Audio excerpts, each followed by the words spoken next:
శుభప్రదం జయప్రదం. కూటమి పాలనపై తీవ్రస్థాయిలో ధ్వజమెత్తారు మాజీ మంత్రి పెద్దిరెడ్డి రామచంద్రారెడ్డి. తన మనుషులకు దోచిపెట్టేందుకే చంద్రబాబు మెడికల్ కాలేజీలను ప్రైవేట్ పరం చేస్తున్నారని మండిపడ్డారు. చంద్రబాబు ఆధ్వర్యంలోనే రాష్ట్రంలో నకిలీ మద్యం సరఫరా జరిగిందన్నారు. నకిలీ మద్యం కుంభకోణంపై సీబీఐతో విచారణ జరిపించాలని డిమాండ్ చేశారు.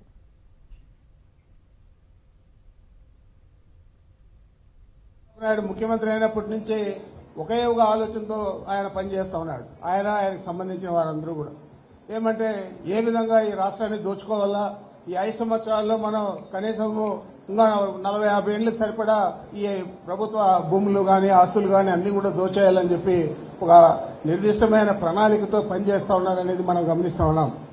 ఈరోజు రాష్ట్రంలో దాదాపు ఈ రాష్ట్ర ప్రభుత్వానికి 1,00,000 కోట్ల విలువ చేస్తే స్థిరాస్తిని జగన్మోహన్ రెడ్డి గారు క్రియేట్ చేస్తే ఈ 17 మెడికల్ కాలేజీలు వాటికి సంబంధించిన హాస్పిటల్స్ అన్ని కూడా చేపట్టి దాంట్లో ఇప్పటికే 5 హాస్పిటల్ కాలేజీలన్నీ కూడా మొదలయ్యాయి.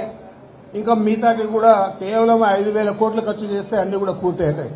మరి అవన్నీ కూడా చేపట్టకుండా వాటిని అన్నిటి కూడా ప్రైవేటు వారికి అంతా కూడా దారాదత్తం చేస్తా ఉన్నారు. మన రాష్ట్రంలో లేదా ఇతర రాష్ట్రాల్లో ఈ భారతదేశంలో ఏకకాలంలో 17 మెడికల్ కాలేజీలు చేపట్టిన ఘనత జగన్మోహన్ రెడ్డి గారు.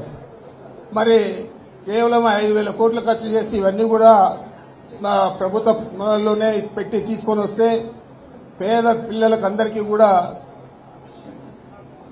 మనం ఉచితంగా విద్యను అభ్యసించే పరిస్థితి, డాక్టర్లే పరిస్థితి జగన్మోహన్ రెడ్డి గారు కల్పిస్తా ఉంటే ఇది ప్రైవేటు వారికి అంతా కూడా అమ్మేసి అక్కడ వాళ్ళు సీట్లన్నీ కూడా ఇతర రాష్ట్రాల్లో ఉన్న విద్యార్థులకు, ఇతర దేశాల్లో ఉన్న విద్యార్థులకు అమ్ముకొని అక్కడ అడ్మిషన్లు ఇస్తారు.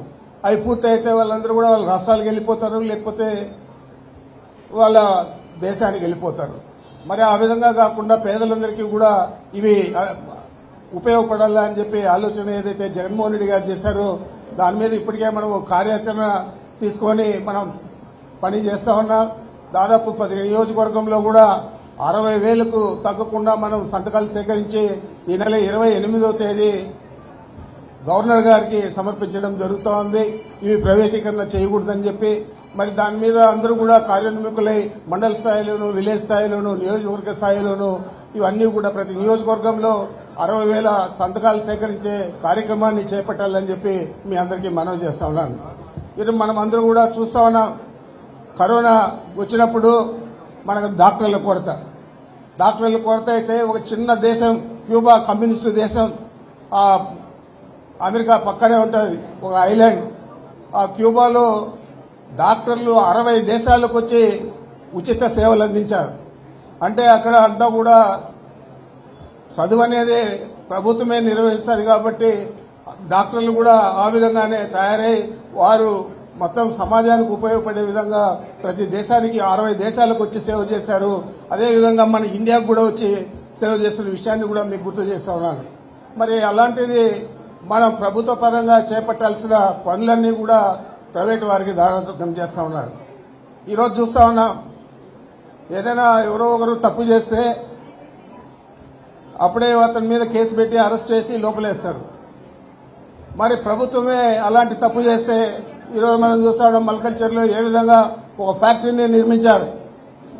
ఎక్సైజ్ వాళ్ళకి తెలియదా, లేదా పోలీసు వారికి తెలియదా, ప్రభుత్వానికి తెలియదా, ప్రభుత్వానికి ఇంటెలిజెన్స్ లేదా?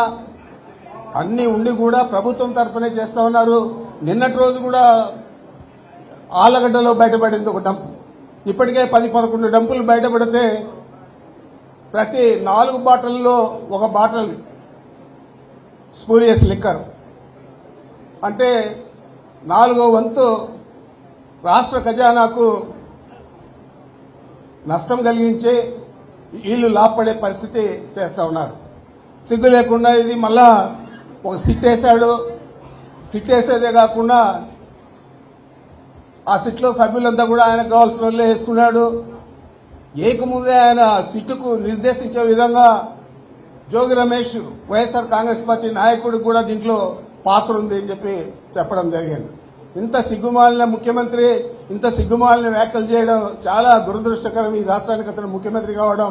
నేను ఒకటే మనవి చేస్తా ఉన్నా, డిమాండ్ చేస్తా ఉన్నా, నీకు ధైర్యం ఉంటే మొన్న ఏదైతే మిథున్ రెడ్డి అమిత్ షా గారికి లేఖ రాశాడో సిబిఐకి ఇవాళ ఈ కేసులని చెప్పి, ఆ విధంగా నువ్వు సిబిఐకి అప్పగించి నీ చిత్తశుద్ధిని చాటుకోవాలి తప్ప నీ దొంగ చాటు వ్యవహారం చేయకూడదని చెప్పి నేను మీకు మనవి చేస్తున్నాను.